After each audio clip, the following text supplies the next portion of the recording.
The Adventures of Sam Spade, Detective. Brought to you by Wild Root Cream Oil Hair Tonic, the non-alcoholic hair tonic that contains lanolin.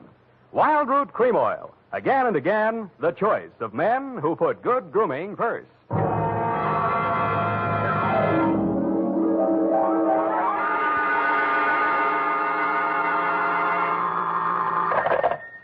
Sam Spade, Detective Agency. Good evening.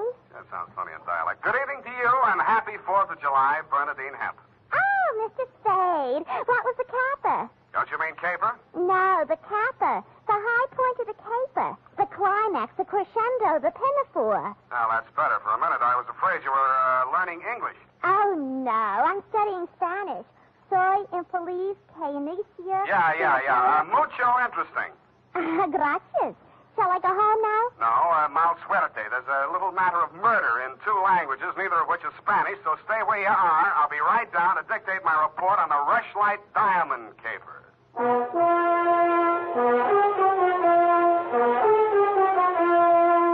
Dashiell Hammett, America's leading detective fiction writer and creator of Sam Spade, the hard-boiled private eye, and William Spear, radio's outstanding producer-director of mystery and crime drama, join their talents to make your hair stand on end with the adventures of Sam Spade. Presented by the makers of Wild Root Cream Oil for the hair. Listen, men, to this holiday tip on good grooming. To help spark up your whole appearance, first be sure that your hair is well groomed. Be sure it's groomed with popular Wild Root Cream Oil Hair Tonic. Wild Root Cream Oil grooms your hair neatly and naturally, the way you like it, the way she likes it. Wild Root Cream Oil also relieves annoying dryness, removes loose, ugly dandruff. So look your best all the time by sprucing up right with Wild Root Cream Oil Hair Tonic. Again and again, the choice of men who put good grooming first. And now, with Howard Duff starring as Spade, Wild Root brings to the air the greatest private detective of them all in the adventures of Sam Spade.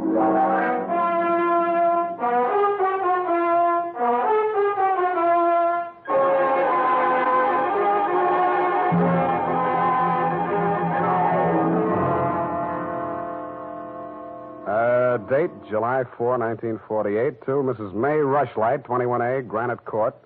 From Samuel Spade, license number 137596. Subject, the Rushlite Diamond. Dear Mrs. Rushlite, it was the kind of nice, relaxing assignment that comes my way just often enough to remind me that gum-shoeing can be respectable. There was an air of quiet elegance about 21A, Granite Court, and about the butler who answered the door. He took in my rented gray topper and doeskin gloves, nodded approvingly at my wing collar, watered silk ascot, pearl gray waistcoat, morning coat, pinstripe trousers, and my spats with the mother of pearl buttons, and asked me if I were a florist. I set him to rights, and he led me up a flight of stairs to the early A.M. annex of your morning room. Mr. Samuel Spade. You're just on time, Mr. Spade. Mrs. Rushlite will be pleased. I'm Nancy Ward, Mrs. Rushlite's social secretary, and if you don't think that's tough to say, try it. Mrs. Rushlite's socials? What's tough about that? You'll do. Definitely you'll do. Shall we dance? I will dance at her wedding. But don't get me wrong, I'm not secretly in love with Ralph Rushlite, and the bride is lovely. Just hate to see all that money going down the drain. Is there anything else you think I should know? You know what your job is. You're supposed to guard the wedding presents. That's simple because it's nothing but a lot of cheap silver. And stay away from the champagne. It's non-vintage. The food will be foul. The guests are the most dismal aggregation ever assembled. Sounds like a lovely party. I arranged the whole thing. I told you she's a lovely bride. What'd she ever do to you? I'd rather not say. I don't want to sound bitter. This way, Mr. Spade. The old hat. Mrs. Rushlite will see you now. Thank you, Florence Nightingale. Nancy? Oh. This is it, darling. Mr. Spade. Come over here, young man, so I can get a better look at you. How's this? It's good. Turn around. Yes, you'll do. That'll be all, Nancy. Couldn't I be finishing up these place cards while you talk? Take them with you. Do them outside. Very well. Nosy girl. But nice. Nice nose. Oh, you too, eh? Well, I agree. That's why I'm marrying off my nephew to that wretched girl, Lotta Van Eyck. Have you ever seen Bugs Bunny, Mr. Spade? You don't mean the... They protrude. The ears? No, the teeth. Oh. As my late husband used to say of her mother, she could eat a tomato through a tennis racket. Oh. There's only one thing that'll prevent this wedding from being an utter disaster. She doesn't understand much English. Uh-huh. What's the matter with your nephew? A great deal, but it doesn't show. Suffice it to say, he has criminal tendencies and the mentality of a snail. Mrs. Rushlite, I don't like to seem forward, but why are you telling me all this? Oh, you're supposed to mingle with the guests. You'll need some conversation. Now, as to your assignment. The bride, being what she is, the wedding presents are hardly worth guarding, except for one. Ironically enough, it's from me. What is it, a machine gun? Oh, that's good. Oh, excuse me, I must write that down. And then tear it up immediately. Oh, dear. No, Mr. Spade. But it's bad luck, the Rushlite diamond. You've heard of it? Something about it in the American Weekly a while back, wasn't there? Yes. It's not as large as the Hope diamond, but there's not a flaw in it. My late husband, Roy Rushlite, bought it for his first wife. She sank with the SS General Slocum in Hellgate, the East River, 1904, over 1,000 lives lost. Luckily, she was wearing a paste copy at the time. I was only a young girl when I married Mr. Rushlite, and fool that I was, I signed anything his lawyers asked me to sign. After his death, I discovered that the diamond was to be mine, only until the marriage of my husband's male heir, at which time it must go to his bride. Well, that's too bad. You say, though, that the Rushlite diamond is bad luck. Oh, there's that, of course. I wonder if it's too much to hope. Well, I must go and help dress the bride. Go along downstairs, Miss Spade. Take this jewel case with you. Put it on the table with the other presents, and guard it well. So I took the old velvet-covered case you held out to me and checked the contents. It was an old-fashioned lavalier with a clear stone pendant only slightly smaller than an 8-ball. Didn't look like a diamond, but smooth-cut diamonds hardly ever do. It didn't look like bad luck either, but a mirror broke in the hall as I passed it, then I fell all the way down the stairs, and as I entered the ballroom, I knocked over a punch bowl. Nothing really terrible happened until just before dark when the guests began to arrive. In theory, a detective guarding wedding presents is supposed to make himself indistinguishable from the other guests. In practice, it never works out that way. He has to spend most of his time within sight of the booty, so he is very easily spotted. I don't believe it. He's too good looking. Oh, but he must be. He's not anybody we know. Well, ask him. It's leap year. Oh, here comes Colonel Bixby. He'll know. Well. Beauty gathered round the booty, eh? And much more beauty than booty, though. Say, when are they going to hang the diamond on that drip? No, there's no way to talk about the blushing bride. Is that it in the crummy old case there? That case is heirloom, young lady. The stone that reposes in it is worth a king's ransom. Now take your grubby hands elsewhere. Yeah, but you go on. Well, just because he's going to give the bride away, thinks he can order everyone around. Mr. Spade, allow me to congratulate you, sir. These affairs, one all too often sees the detective on guard duty at the punch bowl. I was forewarned. Oh, yes, very bad champagne, flat. I'll be glad when these ill-starred nuptials are consummated. And by the way, Bixby's my name, Colonel Lysander Bixby. Colonel? It is my melancholy and thankless duty to give the bride away to the hapless groom, Ralph Rushlite. However, it's much better to give than to receive. You tell that to May Rushlite, eh? You're quite a trinket. Mustn't touch. Grubby hands, remember? Oh, sense of humor as well as sense of duty, eh? Candidly, if I knew a place to fence it, I'd be the... Colonel Bixby. Oh, Miss Ward. How lovely you look. Poor Ralph. Mrs. Rushlite asked me to warn you to get ready. The bride will be down any moment. Good grief. Well, I suppose I must steel myself. Where did I leave my glass? Keep your eye on that old goat, Mr. Spade. I don't trust him. Who is he? He's the only one here who knows why this wedding's happening. It's the bride's foster father. You mean he's got something on the family? You'll never know how much until you kiss the bride. Look, Nancy, it's none of my business, but I... Oh, it's starting. I'll have to go in now. Oh, wait. What? How does it go? Speak now or forever hold your peace? No, I can't do that. Thank you for understanding.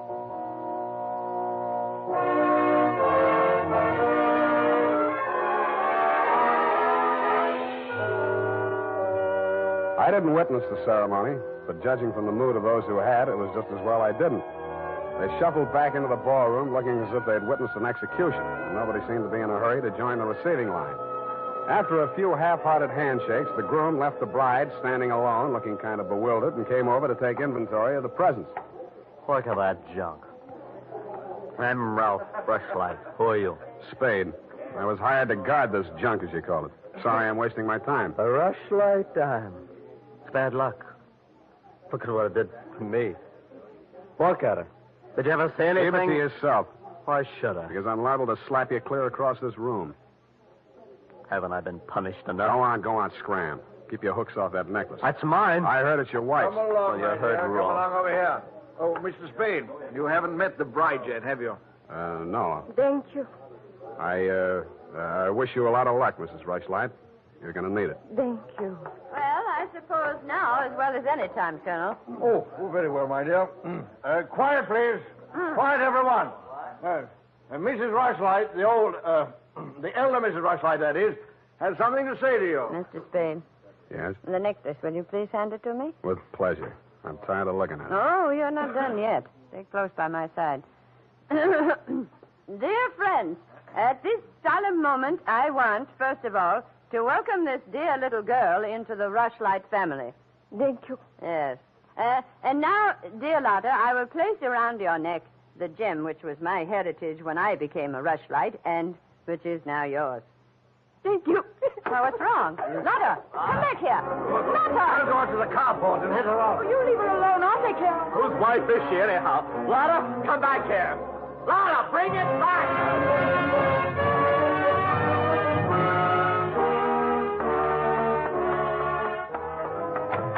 I was almost ashamed of joining the chase, but I had to because I'd been hired to guard the Rushlite diamond, and for my money, the best way to do that was to help her get away.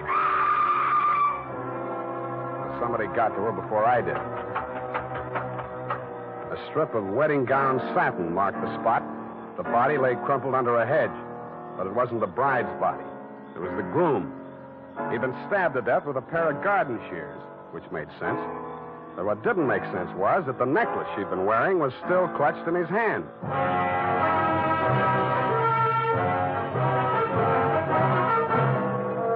The makers of Wild Root Cream Oil are presenting the weekly Sunday adventure of Dashiell Hammett's famous private detective, Sam Spade.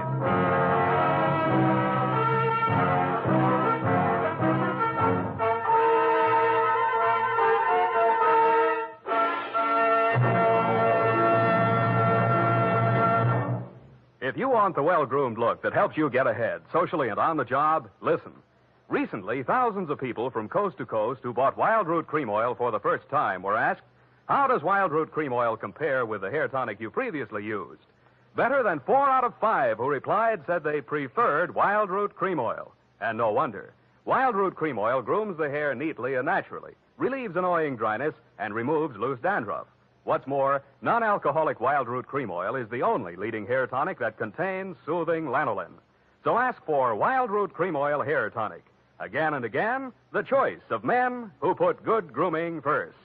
By the way, smart girls use Wild Root Cream Oil, too, and mothers say it's grand for training children's hair.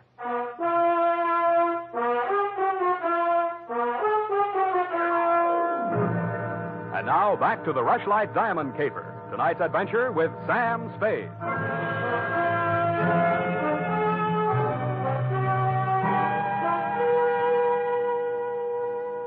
Number 21A Granite Court was teeming with motives and suspects. But the police were primarily interested in locating Lotta, the missing bride and widow of Ralph Rushlite. So was I.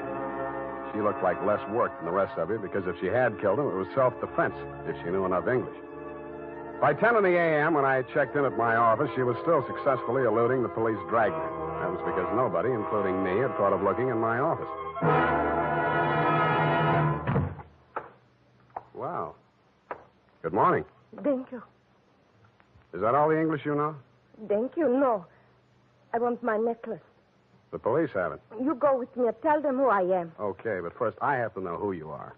Where you came from, what your connection with Colonel Bixby is. I am in Macassar being born, In Macassar. Dutch colony. Uh-huh. My father there 7 years ago dying is. When I 13 years old have arrived. I see. Colonel Bixby in San Francisco, the financial representative from my father was. I am adopted to him, not for a father, but so he takes care of my monies, which coming of age am I a rich Dutch woman. Uh-huh. But legally, he's your foster father. Yeah. Also legally, I'm the wife of Rushlite. I want my necklace. You married him for the necklace? Yeah.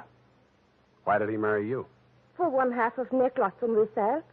But all everything to take he wishes. You and Ralph were going to divvy the take from the Rushlite diamond, you thought. Yeah.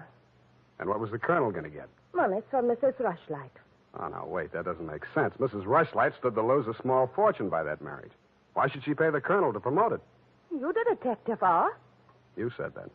Where my necklace are. That I say. Yeah, well, look, I'm not as sure as I was. Wait just a minute. I'll check on it. Homicide, Lieutenant Dundee. Spade, Dundee. Oh, yes, Sam. What's new on the Rushlite caper? Oh, you know I can't talk about the case, Sam. Oh.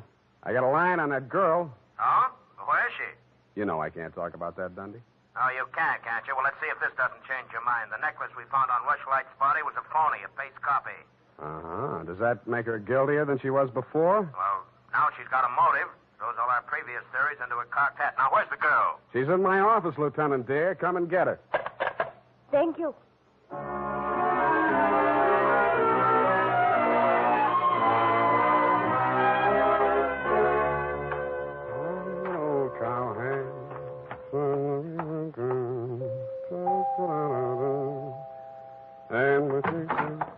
Oh, it's you, Sam.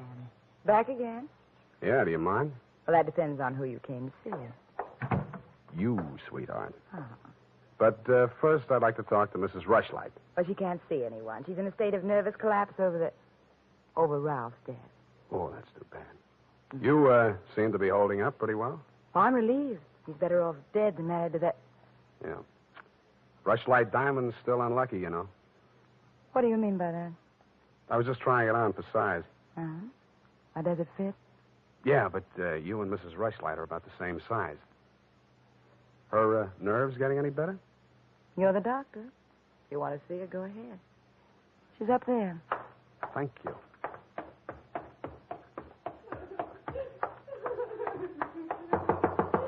Mrs. Rushlite. Go away, I live. I'm sorry to break in on you like this, but I haven't got much time. How dare you? Nancy! Try that girl. Mr. Spade, please leave me alone with my grief. Funny thing. Yesterday, Nancy was carrying a torch for Ralph, and you were holding the torch to him. Today, it's different. Oh, good heavens. You don't think I'm grief-stricken over Ralph. Good. That's one less mystery. Mr. Spade, what do you want? Your nephew's killer. Oh, does it matter? It does to me. Somebody getting knocked off right under my nose is bad for private detectives everywhere. Oh. For a moment, I thought that... Say, wouldn't you rather make some more money? I refuse to marry Lotta. Oh, no, nothing like that. It's the necklace, Mr. Spade, the genuine. What is? I don't know. All I know is the other one isn't.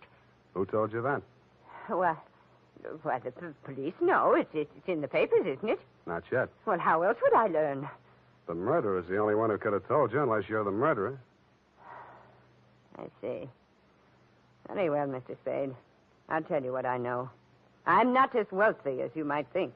In fact, I have for 4 years lived from pillar to post, from hand to mouth, ragtag and bobtail, struggling to make ends meet. What you mean is you're eking out a meager existence, keeping your head above water, one jump ahead of the sheriff, stalked by the grim specter of poverty. Is that right? Oh, how well you put it. In fact, Mr. Spade, I'm something of a crook. I've borrowed large sums of money from Colonel Bixby, putting up as collateral something that was not mine to forfeit. Don't tell me. Let me guess. It was the Rushlite diamond? Well, you seem to know everything. All but one thing. Why did you think you could palm off a paste copy on an operator like Bixby?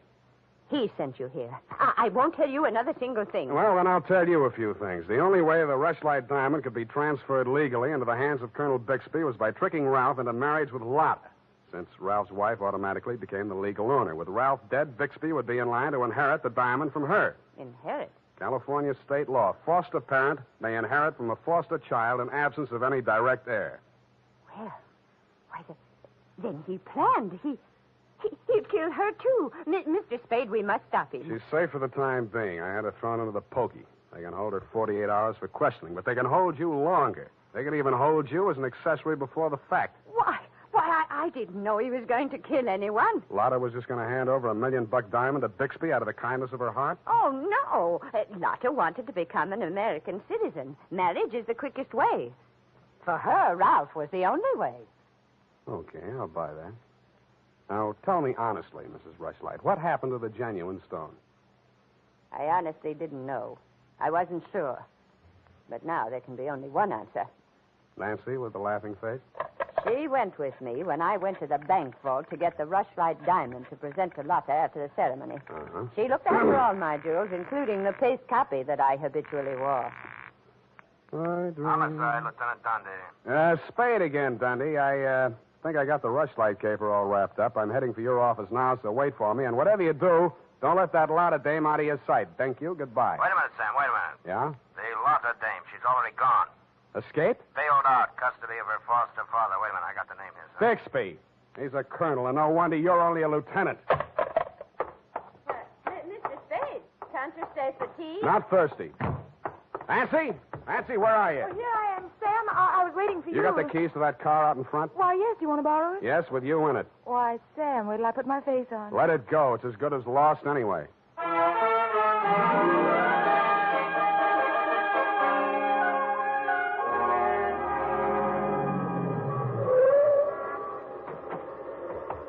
Come on. What is this place? Where are you taking me? Never mind. Just hang on. I'll fly you up to the second floor. Sam, that was a shot that sounded like Lotta. You stay here. Don't come in until I call you. Spade, what are you Get doing? back in there. Drop it. No. Drop it or I'll crack your elbow. That's better. Now sit down. I want to look this over. Looks real cute. Powder burns, gun beside the chair, and what's this? Well, a note in Dutch. It's a suicide note. She killed herself. I can almost believe that. You've handled this very well, considering the bad breaks you've had. Only one thing wrong. Do I scent a bargain? I don't have to bargain. I've got the diamond. All you've got is 2 murders rapping on your thick noggin. Don't be absurd. I know who has the real necklace. Then you better talk to her directly. You can come in now. Sam, was that... Oh, that poor, homely little dame. What did she ever Stop, do? you're breaking my heart. She committed suicide. You know better than that. She committed suicide. If the colonel's price is right. Oh, I see. I'll put it to you directly. It's not easy to fence. It'll have to be cut. That'll decrease the value considerably. Say, $10,000, no questions asked. Pardon me, that suicide shot, it's ringing in my ears. I can't hear you.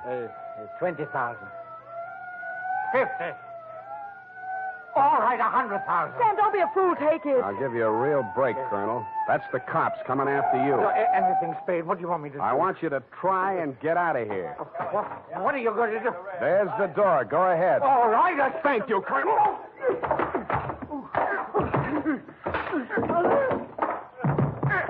All right, men, remember, he's desperate. Bixby, we're giving you a chance. Come down or we're coming up after you. Come on. Come on, get up, Colonel. Here he comes. Kevin, it may be a trick. Watch it, Dundee. Here he comes.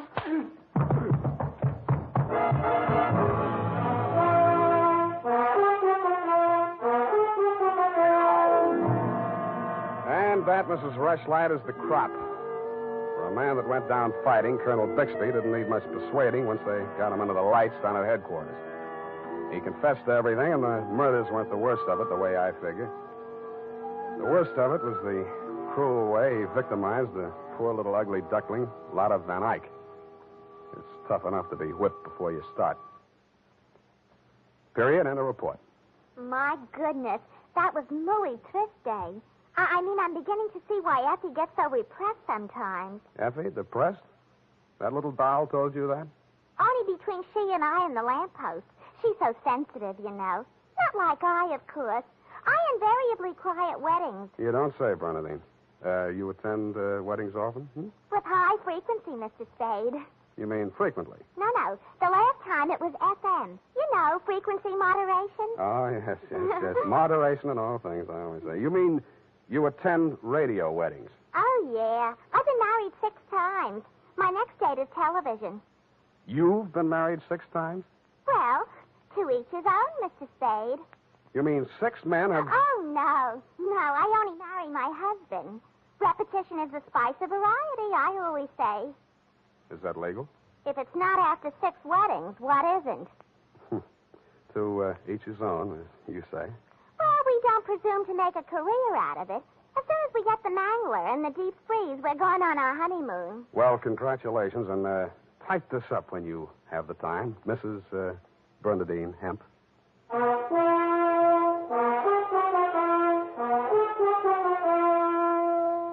Every day, more and more men are turning to Wild Root Cream Oil for truly handsome hair. And that's not surprising, for what other leading hair tonic gives you these big advantages? It grooms the hair neatly and naturally, relieves dryness, removes loose dandruff. What's more, Wild Root Cream Oil is non-alcoholic and contains soothing lanolin. No wonder Wild Root Cream Oil is the favorite with so many millions of smart, particular men. Get Wild Root Cream Oil. Again and again, the choice of men who put good grooming first.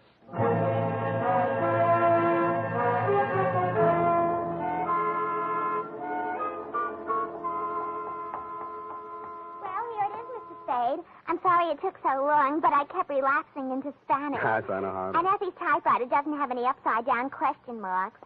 Upside down. Take a memo. Call typewriter man. I already have. Oh, I almost forgot. You received a telegramic commutation. A telegramic what? A wire. Oh, a wire. Well, open it and read it. In English, por favor. It says, Dear Sam. Figures.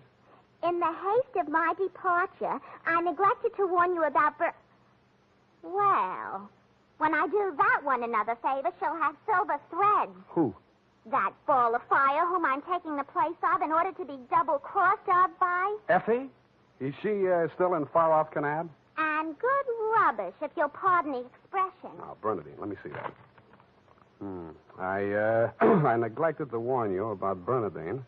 I'm sending details, airmail special, but in the meantime, whatever you do, don't go to any radio broadcasts with her, and if she comes to work in a wedding gown, take the day off.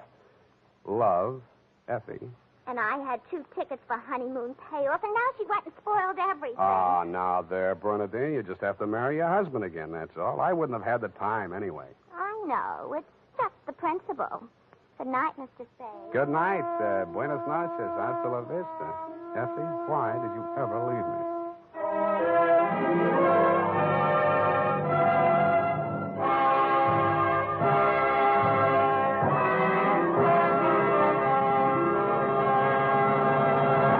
The Adventures of Sam Spade, Dashiell Hammett's famous private detective, are produced and directed by William Spear. Sam Spade is played by Howard Duff.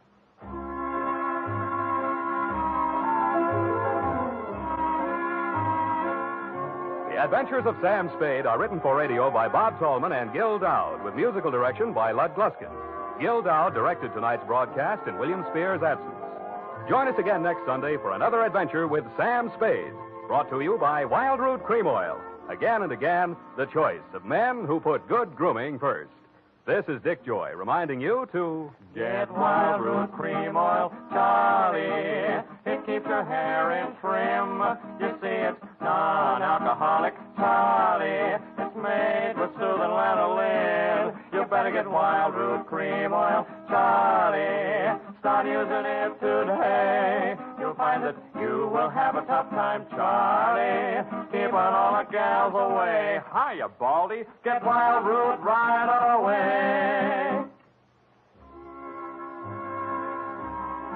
This is CBS, the Columbia Broadcasting System.